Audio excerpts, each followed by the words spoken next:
Hello YouTube, it's Mack the Motivator again. I'm here to talk to you about a very normal feeling, but a feeling that a lot of people look at as normal, but it's actually not normal. It's actually something that's been inbred in us that is a weakness. And that's being embarrassed. A lot of people get embarrassed very easily. A lot of people are embarrassed of a lot of things that they shouldn't be embarrassed of. To be embarrassed of something is a habit that we as people got to break, because embarrassment comes from shame. And a lot of times shame is something that's put on us when we're younger, and as we're older we just carry it with us. You should not be ashamed to be yourself in any situation. Me, a lot of times I'm not embarrassed or ashamed of almost anything really, but other people will be embarrassed or ashamed because of things that I do. And it doesn't bother me, but I understand that that's something that they have to deal with, not something that I have to deal with. There's a lot of times and situations where we will be, me and my business partners or associates or whoever, we're around a lot of people, we're in large groups of people very oftentimes, and I ask a lot of questions, and this embarrasses some of the people that I'm with. But these questions are questions that I need clarity on. So I'm never embarrassed about asking 1,000 questions to gain clarity. And even though a lot of these questions, the answers to, everyone wants to hear, people are embarrassed to ask them. So I have to be the one to ask them. A lot of times I ask questions that I already know the answer to, simply because I know that there's somebody out there that's embarrassed to ask these questions and they don't know the answer. So I'll just go ahead and ask it for them. It's a weakness, because if I was a person that was easily embarrassed, if I was a person that felt shame for asking for clarity, then I would never get clarity. The opposite of being ashamed is being courageous. And that is a big flip. You can be one or the other. You can't be both. You can either be embarrassed, easily ashamed, or you can be courageous. Now, let me give you an example of how this is not just an internal thing. This affects other people. This affects your ability to affect change in the world. Let me give you an example. Let's say you got a bunch of friends, and your friends invite you to a party or some type of gathering, and they say, "Hey, we'd like for you to come to this secret party that we're having." And you show up to the party, and at the party there's some disabled person or some handicapped person, and they're picking on this person, and they're putting this person down, and they're just doing mean things to this person, and this is the basis of the party.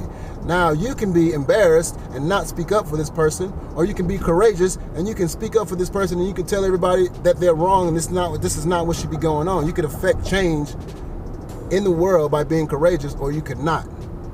A wise man once said that all it takes for evil to triumph is for good men to stand by and do nothing. And if you are ashamed to act, if you're ashamed to ask, if you're embarrassed of this situation or of what people might think, when you know what is right, or even if you don't know what is right, when you don't have the courage to ask what is right, then this is the problem. And it's a habit that most people,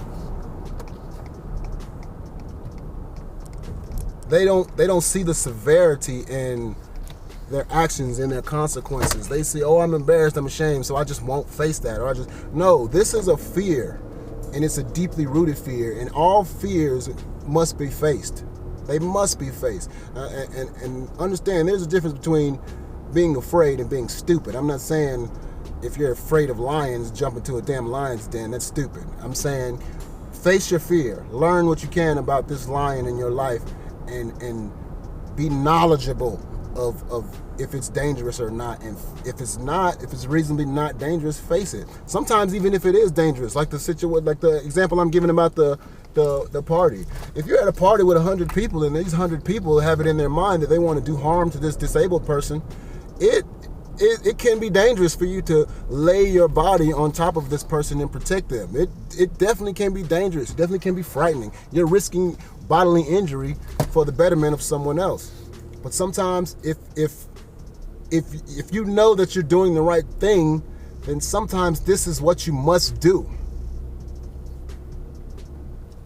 This is what you must do. And sometimes when you do this, even though you might have to do this alone and you might have to act alone, a lot of times you'll find that there are people in this group that want to be on your side, but they just don't have the courage to be the first person to act. They're too ashamed, they're too embarrassed to be courageous.